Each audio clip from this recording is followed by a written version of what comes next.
Hello friends, আমি অর্পণ। তো আজ ভিডিওটা খুবই ইন্টারেস্টিং একটা ভিডিও হতে চলেছে, তাকে ভিডিওটা স্কিপ না করে প্রথম থেকে শেষ অবধি দেখতে থাকো বন্ধুরা। তো আজকে যে বিষয়টা নিয়ে আলোচনা করব, মির্জা সিনেমায় ক্যামিওর যে ব্যাপারটা নিয়ে এত কন্ট্রোভার্সি চলছে, এবং মির্জা সিনেমার উইকিপিডিয়া আমরা যদি চেক করি, বুকমাইশো চেক করি, বিভিন্ন জিনিস যদি আমরা চেক করি ওয়েবসাইটগুলো, তাহলে দেখতে পাবো যে অনেক কিছু এমন এমন অবাস্তবকারী জিনিসপত্রগুলো ঘটেছে। সেখানে বিভিন্ন রকম লেখা রয়েছে,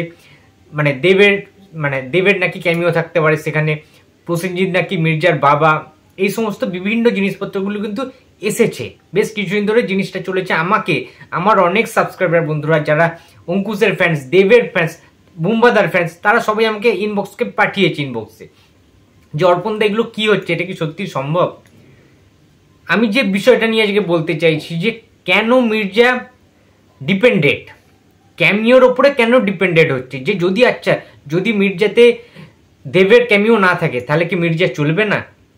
এই ভয়টা কি কোথাও কাজ করছে? কিংবা মির্জা সিনেমায় যদি জিতের ক্যামিও না থাকে তাহলে কি মির্জা সুপারহিট হবে না?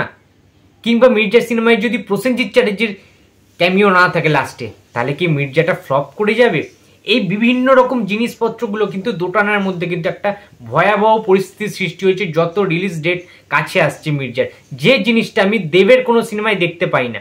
দেখো, নেপোটিজম নিয়ে অনেক রকম কথা হয়েছে, কিংবা এই যে সিনেমা নিয়ে, বা দেবের সিনেমা আগে চান্স পেত না, হল দিত না, একটা বড় প্রোডাকশন হাউস এসবিএফ, এটা নিয়ে অনেক কথা হয়েছে।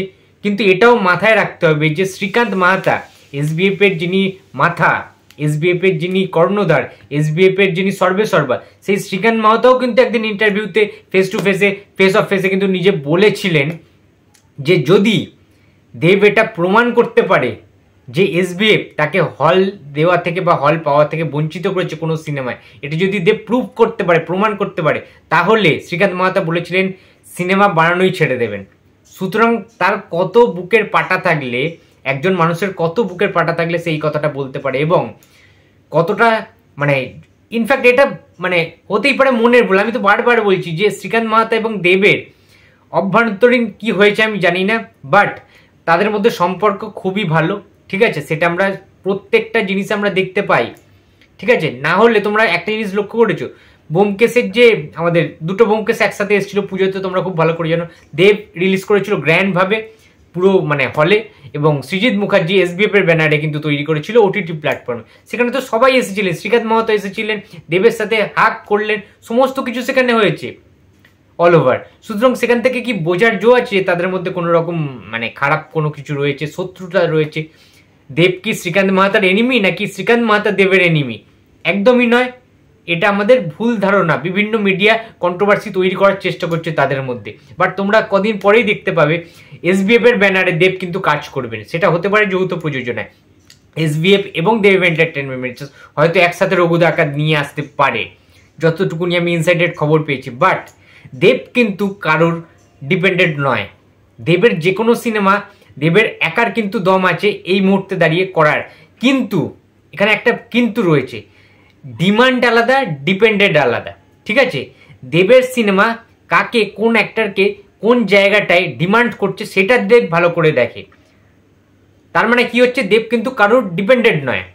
দেবের সিনেমার গল্প অনুযায়ী যদি কাউকে ডিমান্ড করে সেই জায়গায়, দেব তাকে নিয়ে আসবে অ্যাজ আ প্রযোজক হিসেবে, অ্যাজ আ প্রডিউসার হিসেবে, যেটা দেব বারে বারে বিভিন্ন রকম সিনেমায় তিনি করেছেন, নিয়ে এসছেন।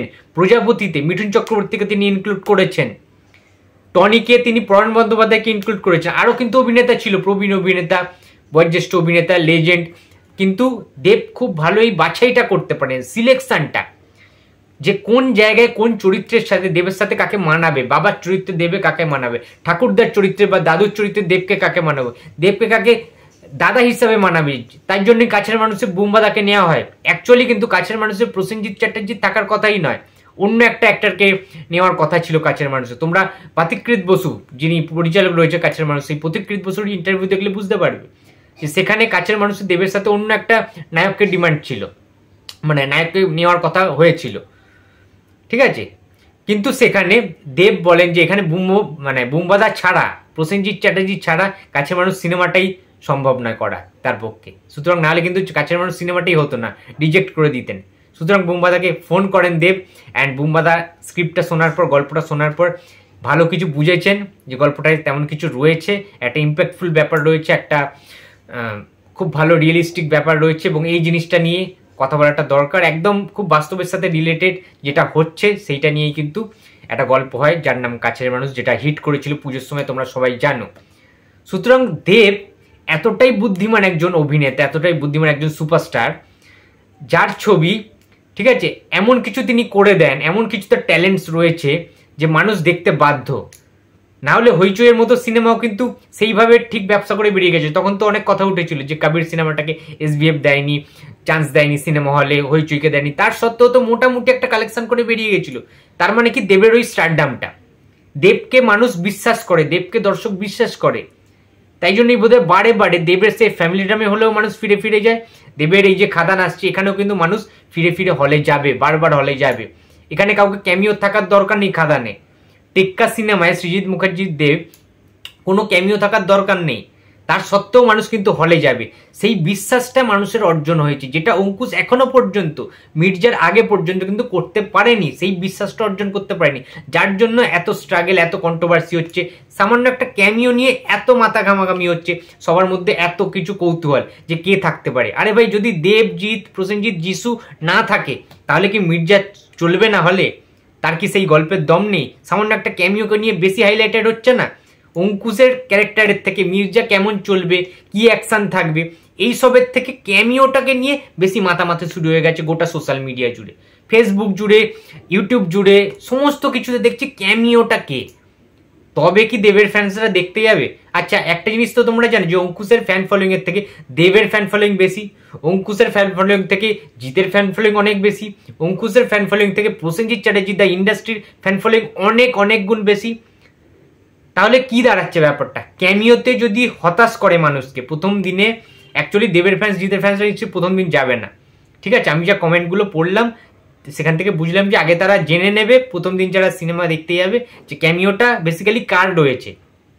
সেটা জানার পরে যদি সেখানে দেবেরও নাম থাকে, দেব যদি নাম না থাকে, দেব যদি না থাকে, জিৎ যদি না থাকে, বুম্বাদা যদি না থাকে, তাহলে তো দেবের ফ্যানেরাও যাবে না, জিতের ফ্যানেরাও যাবে না, বুম্বাদার ফ্যানেরাও যাবে না। তার মানে অঙ্কুশের যে দর্শকটুকুনি রয়েছে সেই দর্শকটুকুনি তারা সিনেমা দেখতে যাবে। তাহলে কি সিনেমাটা হিট করবে?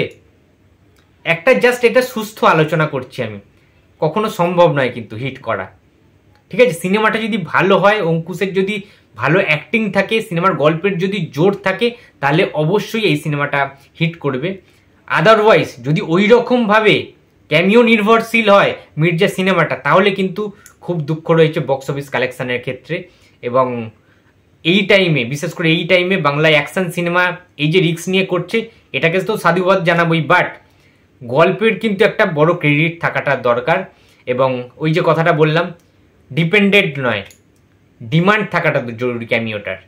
তো বন্ধুরা, এই ছিল আজকে আমার ভিডিও। তো ভিডিওটি যদি ভালো লাগে তো please like, comment and share করতে ভুলো না। যদি চ্যানেলে নতুন হয়ে থাকো তো প্লিজ সাবস্ক্রাইব করে দিও। তো দেখা হচ্ছে আবার পরের ভিডিওতে।